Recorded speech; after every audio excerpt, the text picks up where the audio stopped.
Hey, welcome to the Black Knight Nation podcast. I'm your host, Sal Interdonato. The Black Knight Nation podcast is brought to you by Higher Echelon, a trusted partner in organizational excellence. Higher Echelon is founded by Joe Ross, former Army fullback, former Army officer, former Army assistant coach. We thank Higher Echelon for sponsoring this podcast. And we have one of the Army greats on tonight, Don Smith, an All-American in the 1985 season, offensive line. Don, thanks for joining us tonight. Hey, thanks for having me, Sal. Appreciate it. No problem. When we were getting this podcast together, I asked for promotion photos, right? And I asked for old photos of you playing or whatever you had. And one of the photos that you sent to me was a picture of the 1985 Kodak All-American team. And when I look at that photo, I guess that's when I was the college football fan, no doubt. I was starting to be a college football fan more than the NFL. And you see guys like Brian Bosworth on there. You see guys like Bo Jackson on that team. Wow. I mean, to me, I told you before, that's an iconic photo in my mind. Yeah, that was taken during the All-American weekend out in California. And there's another story. If you look closer at the picture, about three guys to the left of me is Scott Thomas from Air Force. And the 1985 season was pretty good for all three academies. So I don't know. You probably have to do a little bit of research, but I don't know how many other All-American teams have had two representatives from service academies on the same All-American team. There may have been in the past. I don't know. But there was almost a third in that picture, and that was Napoleon McCallum. And wow. Had it not been for Bo Jackson, I think Napoleon would have been a candidate for a running back All-American, which would put three service academy representatives on the same All-American team, which I know would have been a first-time thing. So actually, Scott and I were put together as roommates during that weekend, and they took us around. They took us to Universal Studios and had a whole bunch of banquets and everything. But it turns out 5 years later, both Scott and I were in Saudi Arabia during Desert Storm. Turns out he's on a bombing run into Baghdad. On his way back, his plane catches on fire, has to eject out of his airplane behind Iraqi lines. And lo and behold, somebody had to call on Army Special Forces to go in and get it. So it was kind of one of those things that enemies on the gridiron, but work together in conflict. And Scott actually took the opening drive that we had in Air Force in '85 back for a touchdown and scored against it. It was a horrible day for us that year. We lost to Notre Dame, Air Force, and Navy. Well, we lost to that year, but Scott had a big part to play in that. So if we'd known it was him, got shot down, we probably left him sitting there for a couple more hours, letting him stew on it a little bit rather than going and picking him up. But I talked to him just after the Air Force game. He actually had COVID then, so he wasn't able to go to the Air Force game. But yeah, there's a lot of stories behind that picture. It was a great opportunity for me personally and for the team. I never really thought I was that good. I was just on a really good team. But yeah, it's kind of my picture with the famous folks. But yeah, it's been a long time ago. Yeah, and if you look at Army's football history, right, before you, I believe the last All-American was Ken Johnson in 1968. Yeah. And then you had Mike Mayweather in 1990. Mm-hmm. And this year you had Andre Carter. Yeah. So, I mean, there hasn't been many All-Americans at Army in the past, say, like 40 years, and 4 maybe, and you're one of them. And I just want to talk to you a little bit about how you get, the journey to West Point. And back then, I know recruiting might be a little bit different than it is now with social media and stuff. But how did you get to West Point? What was West Point's selling point maybe that got you on board, and maybe who else was looking at you before you chose West Point? Well, no doubt football had a big role to play in that. I come from a very small town, about 2,500 people in Ohio, and we had got a little bit of notice through football and track around some of the Big Ten schools. Didn't really get recruited real aggressively because I came from a fairly small program, but Lee Pariseau invited me up for a visit up to West Point, and after that visit, that sells itself. once you tour there, especially coming from a small farming town in Ohio, to see a big facility like that and an institution like that, it was I was done. I had 3 full ride scholarships on signing day in '82, and turned them all down. Just waiting. Didn't have my appointment to West Point yet. Was told it was coming. Sometimes it's a little bit slow, but turned all those down, waiting on an appointment, because I knew I could come in and could play. But it was a big decision for me. My father was in the military, so I was second generation military, and my son now is in the military over in Korea. So service was a big thing for me. The institution was a big thing, but certainly playing football, something you watch every year as a kid, the Army Navy game, and I wanted to be part of that. There was a follower, a Black Knight Nation follower, that had a lot of questions for you about when you first got there, your freshman season. I'm trying to do the math. Is that Jim Young's first season or no? No. That was JY didn't come until sophomore year. Ed Kavanaugh was head coach freshman year, and it was a typical college offense. There's a lot of different things. We didn't have a whole lot of I didn't have a perspective. That was big time football for me. Actually, it's kind of ironic. Here I live in Missouri, been living here for about 25 years, and the first game I ever played in was at Mizzou. So it was the first time I was ever on an airplane was for the Army game at Mizzou in, I think it was September or late August 1982, and I got to be on the traveling squad for that. And so JY didn't come until after that first season, and I started that second season as a center, and that was pretty catastrophic. I wasn't a particularly good center. Had a lot of center quarterback exchange problems. Eventually moved me to got hurt just before the Harvard game, cut my hand pretty bad, couldn't snap, and so Ron Rice came in as center, and he ended up being center for the next 2.5 years. Yeah, played a lot of games for us, and one of my best friends.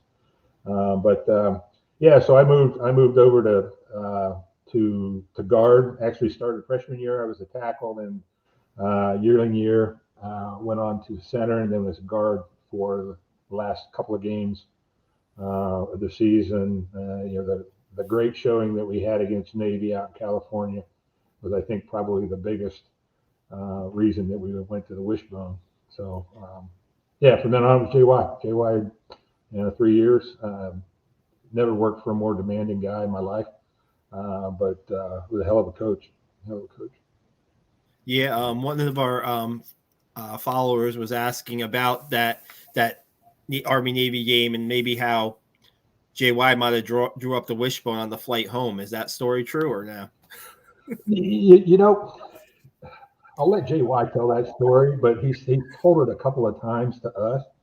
But there was a running back we had, Elton Akins, really, really, really good running back.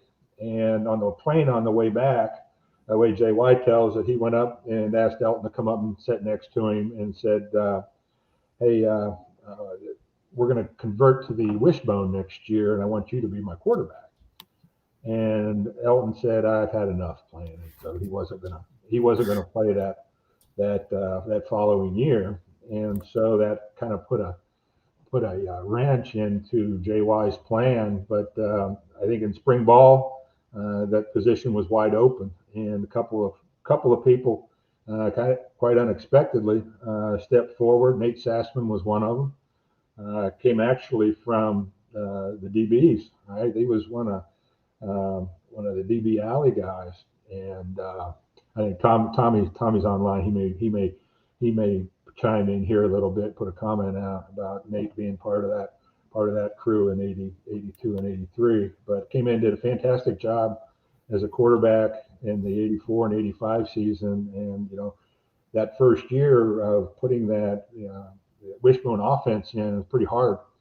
Totally different from anything we'd done before, but coming out that first game, we kind of knew we had we had something. We didn't know how good we were, but then going down Tennessee and playing them to a tie, if we went for 2, we'd have beat them. But we'll leave that up to history to decide that one. But so that was kind of the whole start of it. A lot of experimenting, going from a 3-point stance to a 4-point stance. That all came about in that spring ball.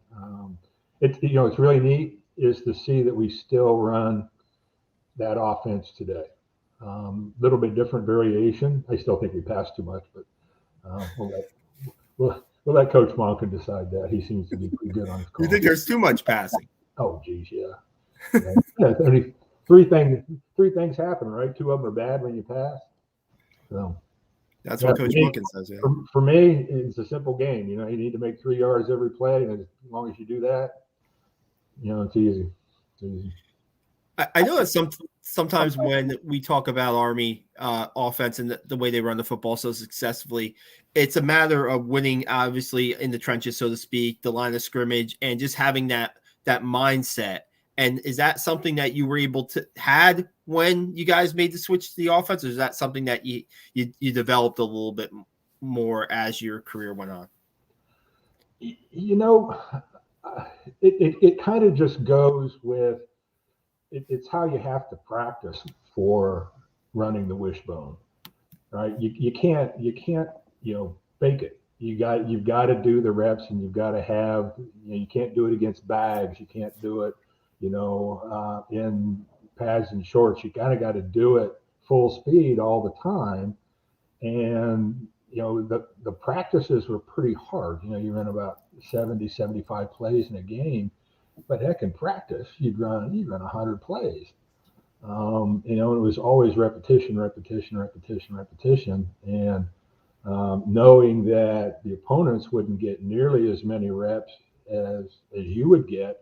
You didn't have to have a whole lot of plays, but you had to have 3 or 4 that were really, really good that you could count on all the time. And when you're 3rd and short, even 4th and short now, which is really, really, really, really neat to see him go on.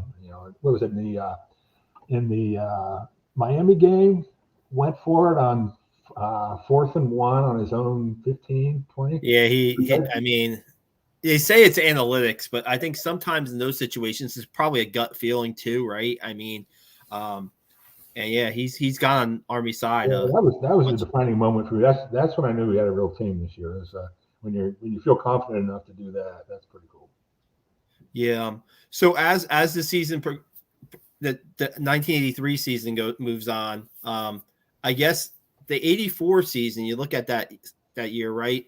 That's a year where you actually kind of played in 2 bowl games, right? You played in one in Tokyo, the Mirage Bowl, technically, right? I mean, and then you played in also the Cherry Bowl. I mean, that was an experience playing in the Olympic Stadium over in Tokyo. It was a long flight. We practiced on a dirt field. We could. There's probably pictures, but the funny story behind that one is after the game, rather than showering at the Olympic Stadium, I don't know if has anybody ever told you this story?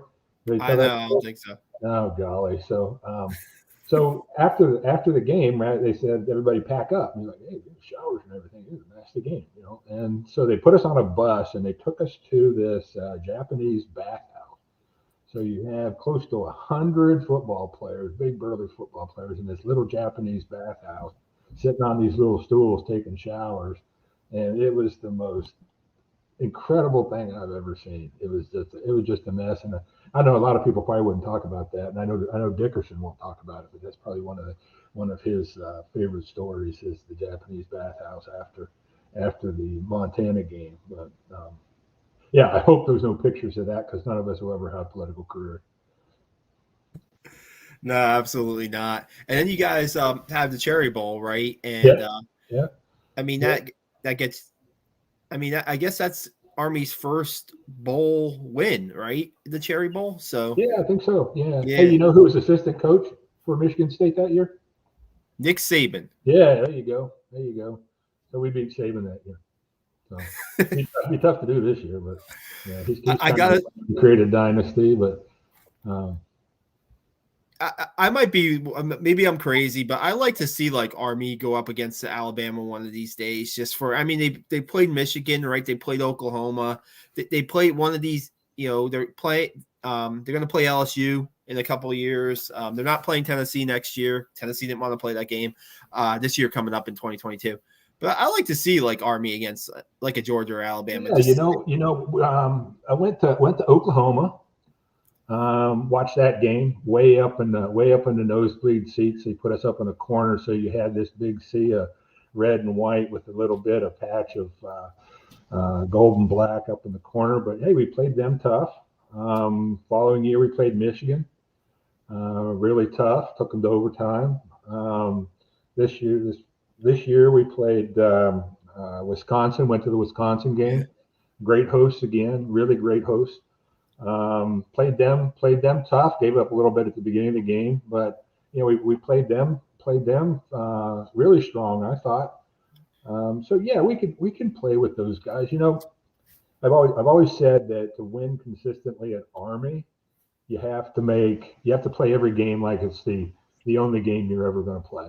All right, and it's the biggest game you're ever going to play, but you can never let that game be the biggest thing you ever do. And I think that's what you see is, in those big games that the cadets tend to play above themselves, and the seasons that are really good, because they're able to consistently do it every week in, week out. You're able to do that. And so they had a real strong team. I think we'd have given a good run for their money this year. Yeah, no doubt. Steve Cripey from Crawdads Countdown to the Kickoff joins us. Steve, thanks for popping in here. Yeah, I apologize. It was. I'd like to blame it on the computer, but it was probably operator headspace and timing. So apologies there. I guess you've been listening for a little bit. Is there anything that you'd like to talk to Don about? Yeah, I mean, wow. I mean, a whole bunch of things. I think one, you being part of the elite fraternity of Army football All-Americans, there was an individual who's added to that august group this year. Have you had a chance to touch base with Andre Carter? And I haven't had a chance to connect with him individually. I was linked in all season with Noah Knapp, who was the guard and then actually moved over to center. So we were in touch pretty much every week, a couple times a week, talking about the game. It was good to be connected with him, kind of get his perspective. They went through a tough patch there mid-season where they really struggled to get a win, but then got things back on track. But I thought that built them as a team. And what they'll find is Army All-Americans are really the product of the team. And when teams do well, they have to find out. They name somebody that's a good player. And I happen to be the one that they picked on in '85. It could have been any one of 10 other players on that team. It could have been a Gutierrez. It could have been a Black. It could have been a Dickerson. It could have been a lot of other people. He just picked on me, and I was blessed with that. Like I said, I never thought I was that good, just that I was on a really good team. So this year they had a really good team, and it's glad to see that he's getting that recognition. It's a lot to live up to, and you got to continue to play. Yeah. Speaking of, I appreciate your humility, and especially team sports. It is about the team, and if you're surrounded with the right guys, great things happen. But I had a comment from one of your classmates, Jonathan Green. He's convinced that if you'd played about 35 years later, you'd have been playing on Sundays. What do you think about that assessment? No, I wouldn't be playing on Sunday. But I still wouldn't pass up the chance of playing. I'd suit up tomorrow and give it a shot again. I'll probably get beat on 74, 75 plays, but I'd win at least one play. But when I was done, I was done. I didn't have any major injuries that had to have surgery. No knees or hips or shoulders. Probably had a few too many head injuries that start causing me problems in the future. But it's that thing that it really is a silly sport. It's a bunch of grown men in tight pants running around chasing a ball that doesn't bounce right. trying to put numbers on a board that after the 30 minutes after the game's over, they turn off and erase, and I don't, it's hard to understand why it's so popular, but it just is. And, it's the best friends you'll ever make. But at some point you got to say, I got to move on. And for me, it was, at that time in mid 80s, it was, us against the Russians. And here we are 35, 40 years later, and it's us against the Russians again. And I wanted to be on the front line. And I said, West Point does a pretty good job at developing officers. And that's what I wanted to do. And I went to Germany. Was with the 1st Armored Division in Germany right out of school. Never looked back. I came back for 6 months to Leonard Wood, which is actually where I met my wife, which is why I live in Missouri now.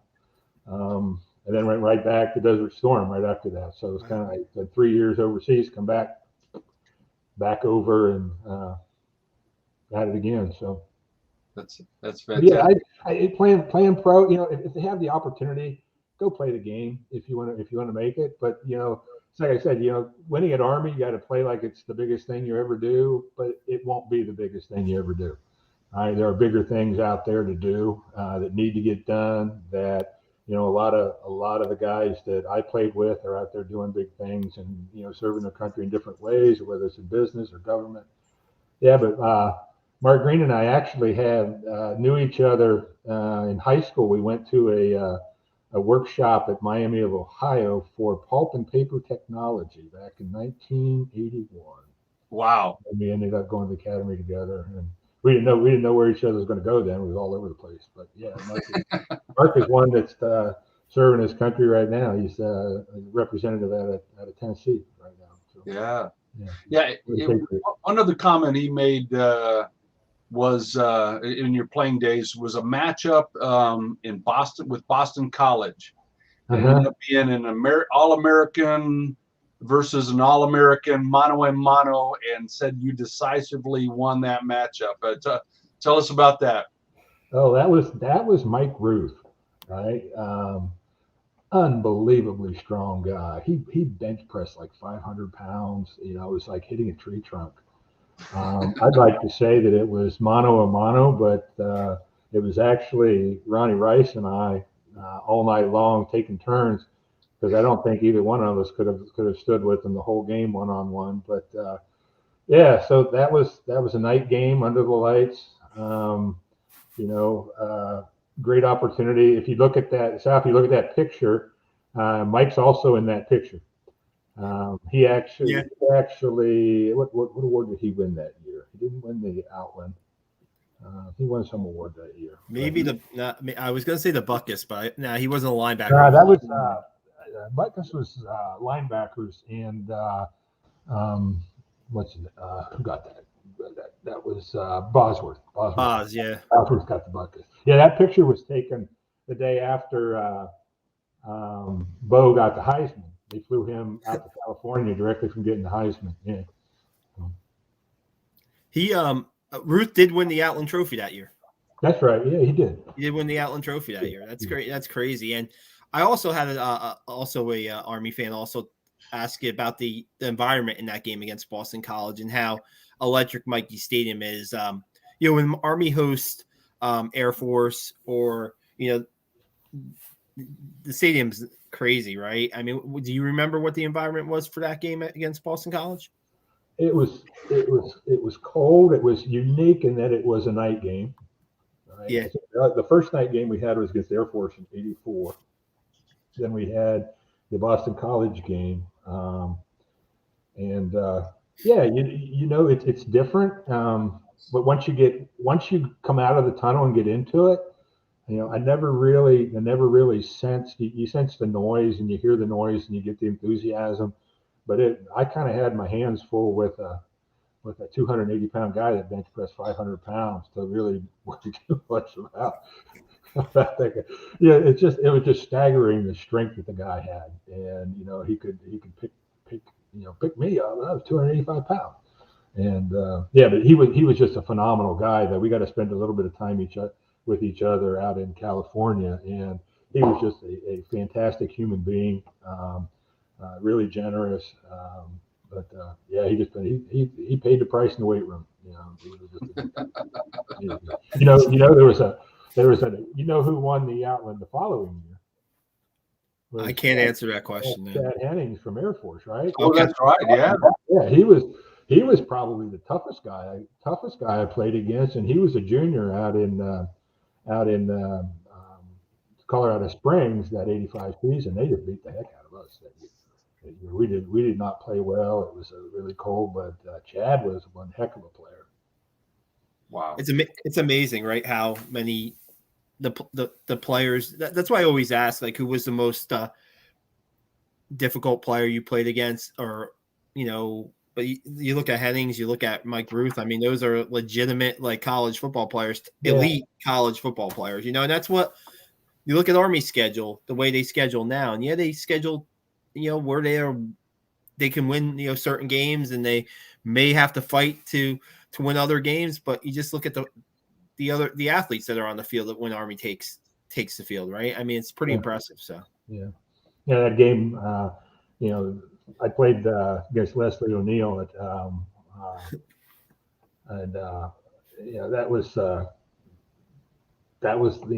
that's tough too. He's a player. Eric Dorsey from Notre Dame, the Notre Dame game, which is probably the game that I wanted to win more than anything. And Coach Young and I think some of the video clips on the one play that we had two plays called back, but there was a game that I wished we would have won, would have been that Notre Dame game. That was just a near miss for us, but we could have had that one. Wow. Hey, looking at sort of the rhythm of the years while you were there, right now, if an Army team makes it to a bowl game, they've got roughly 3 months between that bowl game and the start of spring ball. What was that period like? What was the rhythm of football related activities during sort of the off season? Off season, you usually had a couple weeks and then go home for Christmas. I usually worked out with my high school coaches over Christmas to get ready for spring. The defensive guys went on spring break down to Florida and partied real hard down in Florida and came back unprepared for spring break. and I won't name who they are, but I think they know who they are. But all the offensive guys went right to work and started working in the weight room and working real hard for spring ball. So yeah, if you believe that. But that first spring was hard, putting in a new offense. They got easier in terms of learning. We knew what plays we were going to run. It was just new personnel, just new timing. With a new quarterback, there's a different pace. Fullback was the same. Thank God we had Doug Black, and he was as durable as he was, but he was just a dream to block for. But you have different. The quarterbacks had to probably change a lot more, to get that timing down, because it's all about timing, and a lot of work going into spring that we knew pretty much who was going to be on the team and who's going to start. So we had pretty good depth actually that second year. So we had some people coming off the bench that were going to be players.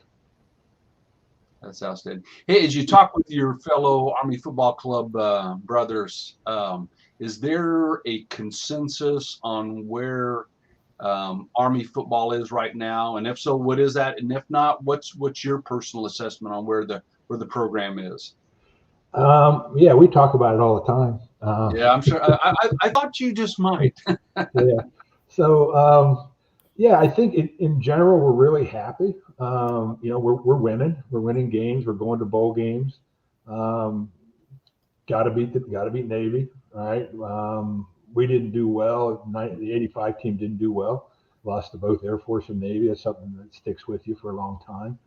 But we're happy. We know that it's competitive and it's getting more commercial and competitive.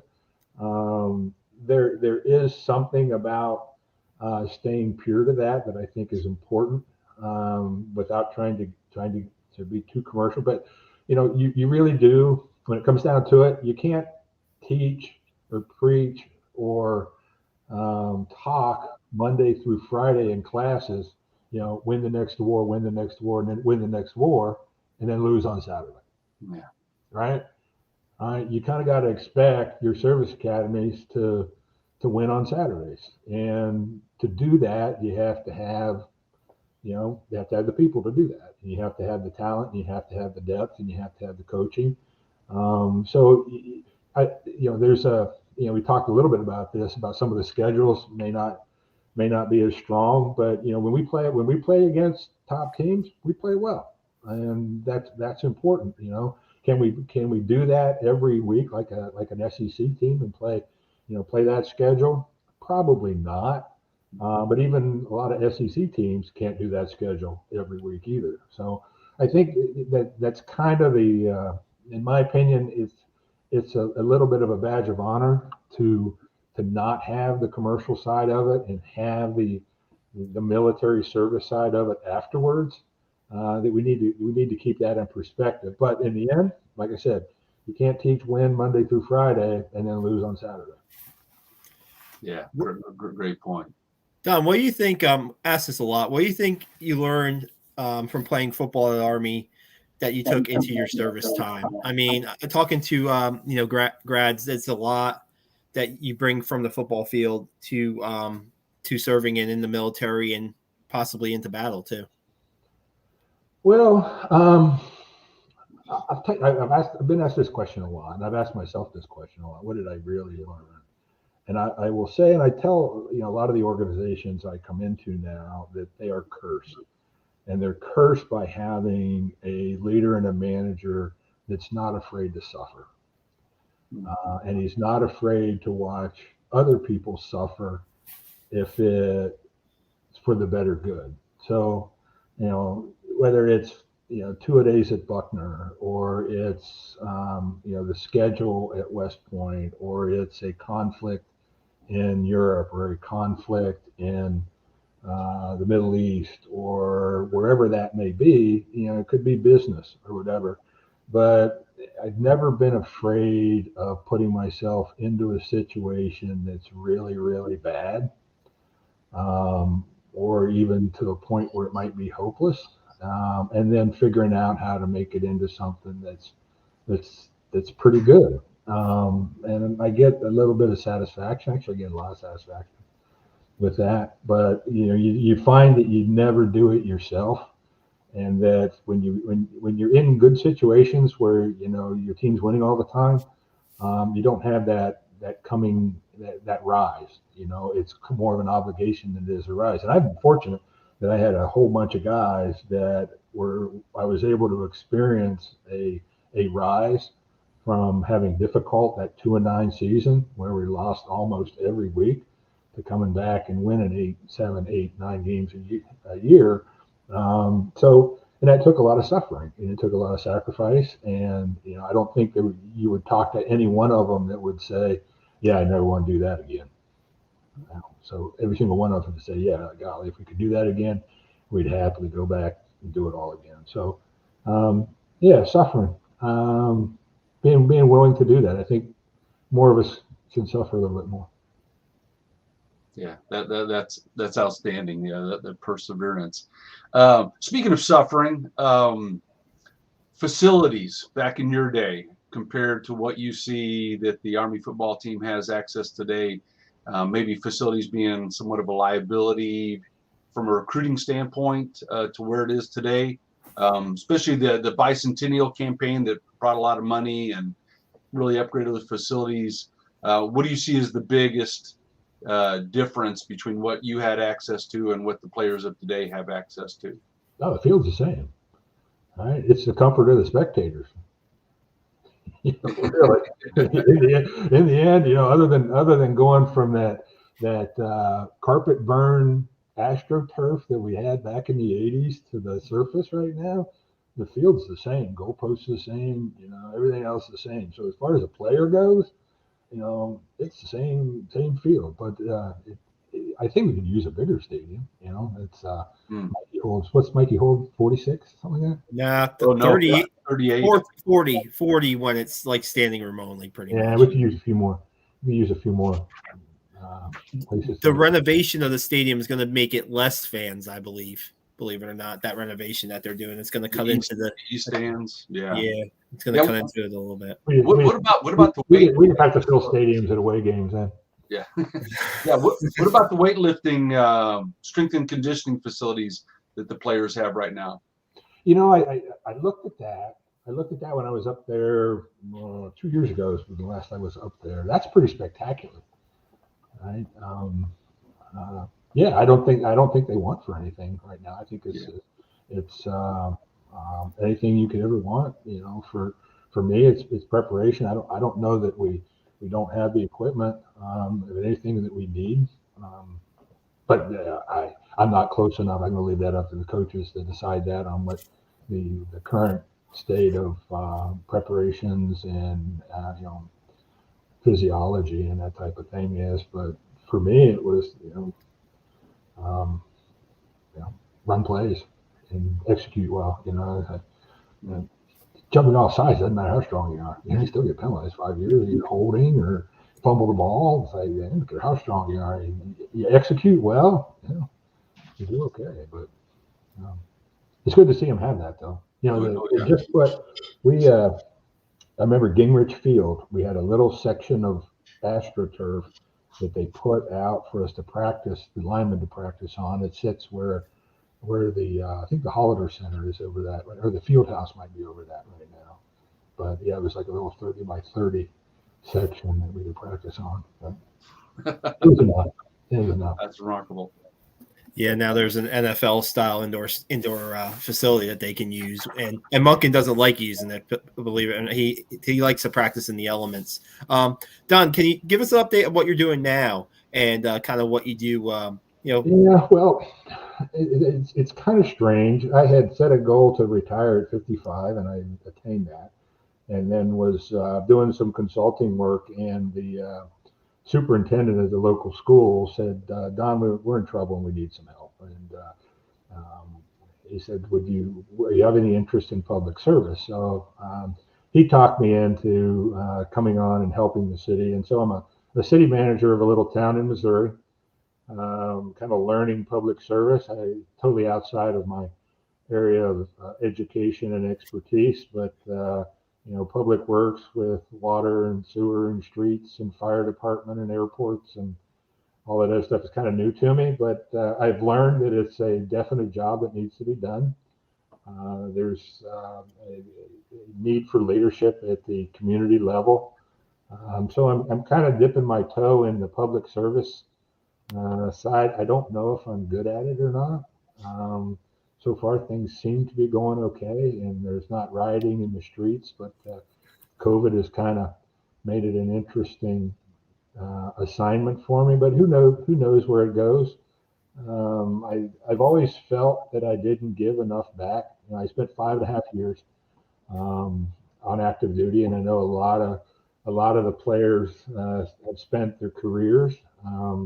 I went into business. I worked in manufacturing in automotive for about 20 years and was reasonably successful there, mostly in remote factories where I had a lot of autonomy. And, I always felt that there was something a little more that I could give. So I started into public service, and it's been an eye opener for me. Some thankless jobs there, dealing with somebody's sewer water on a Monday morning isn't one of the things that you really think you're going to end up doing, but certainly important work that needs to get done. And we'll see how it goes. There might, if I like it and I'm good at it, maybe there's something else I'll do. That's outstanding. Hey, sort of under the umbrella of the current state of the program, it seems like whenever there's next season's schedule is finally released, there's a vocal element of the fan base that if there's more than one FCS team on the schedule, they make their displeasure known. So you came from an era where, bowl qualification requirements were different. I think during Jim Young's era, 5 of his 8 years, they had 4 FCS teams on the schedule. What do you think about that? Should FCS teams be in our schedule mix? And if so, what do you see as the benefit from a player standpoint? Well, I like what we did last year when the bowl game came up. We basically said we'll take on anybody anytime, and you should expect no less from the service academy, right? Is no matter how big the school is or how little the school is, you play the game, right? And you play it hard and you play it to win. If you load them all up, yeah, we'll probably get beat a lot. Yeah, I give you that because we just don't have the depth to be able to have that challenge every week. But we'd show up every week. We'd show up and we'd expect to win and we'd play. Trying to influence and manipulate the schedule is probably the wrong thing to do because there's teams out there that are playing up to play us.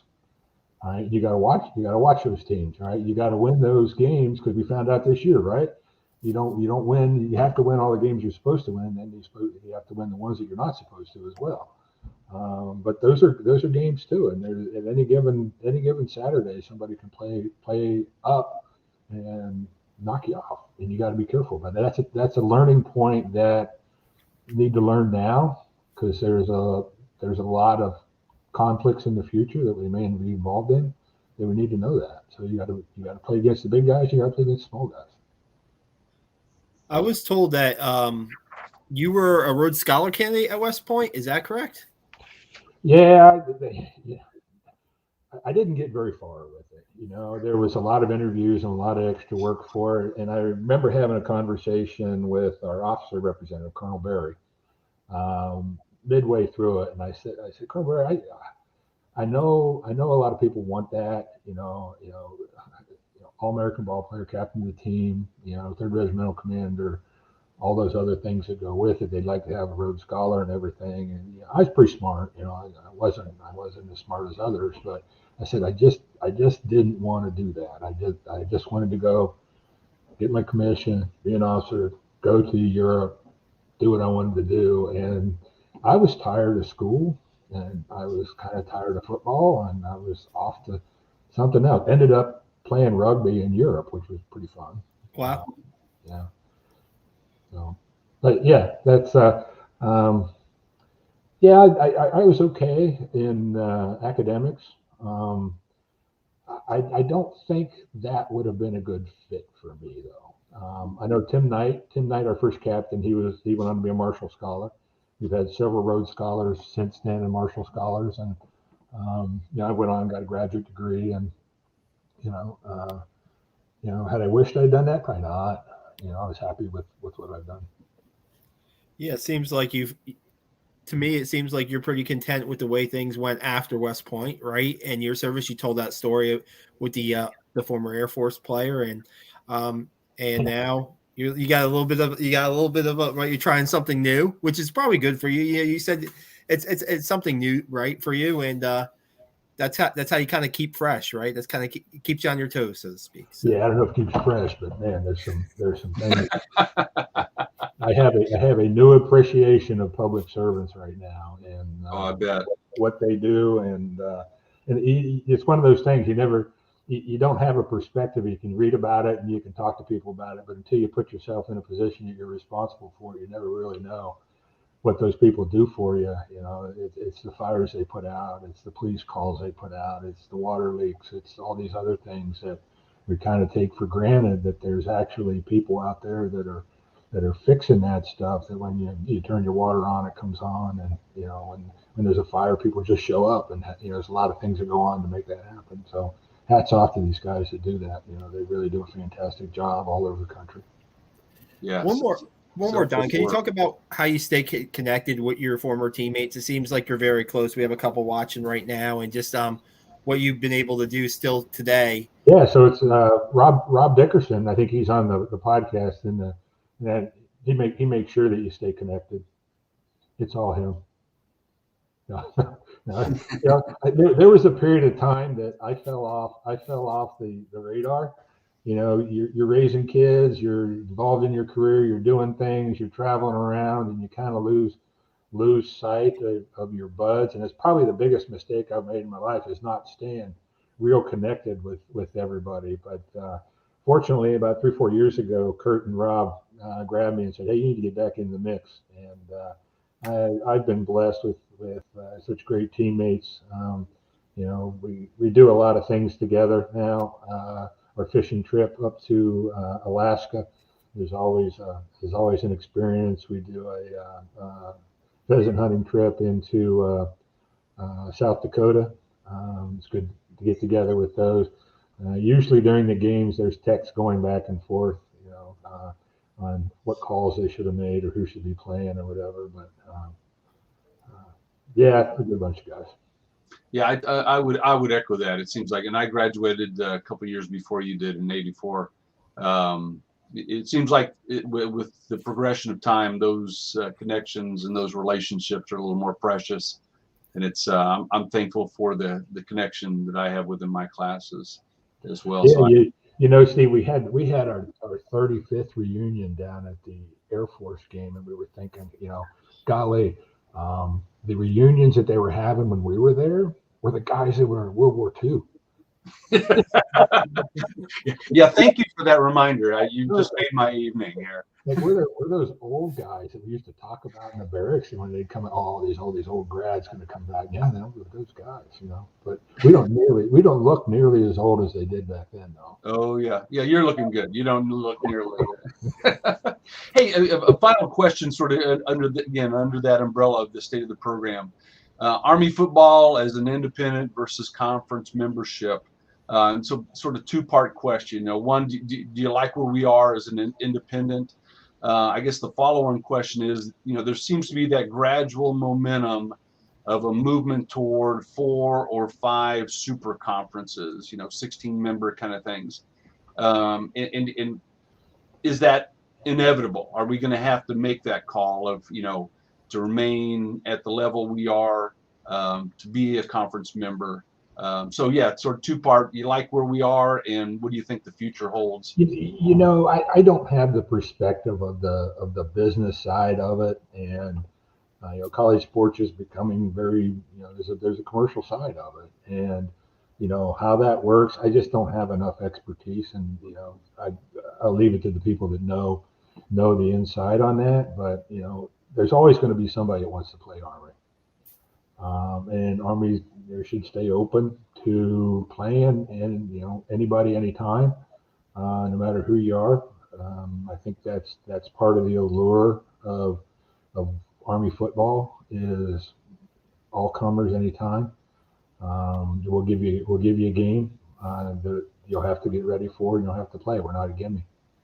So Steve, I don't know where it'll go. You can see where college athletics are going with, there's a portal now, and there's people leaving early, and there's a lot of money to be made there. I get that.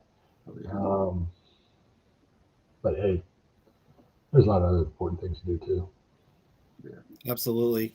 Don, we really appreciate your time tonight. Good stuff, good stories, and good perspective on being an Army football player and just like life in general. If you're watching this podcast, you can find our podcast on all the major podcast platforms. This will be up shortly. And you can subscribe to our YouTube channel at Black Knight Nation. And also take a look at our website, blackknightnation.com. Steve, thanks for joining us tonight as co-host. We really appreciate it. And Don, it's been really great. Yeah, Navy. Yeah, be Navy. Don, great to meet you virtually here. Hopefully get to do that in person sometime. Thanks for the opportunity, guys. Really enjoyed myself tonight.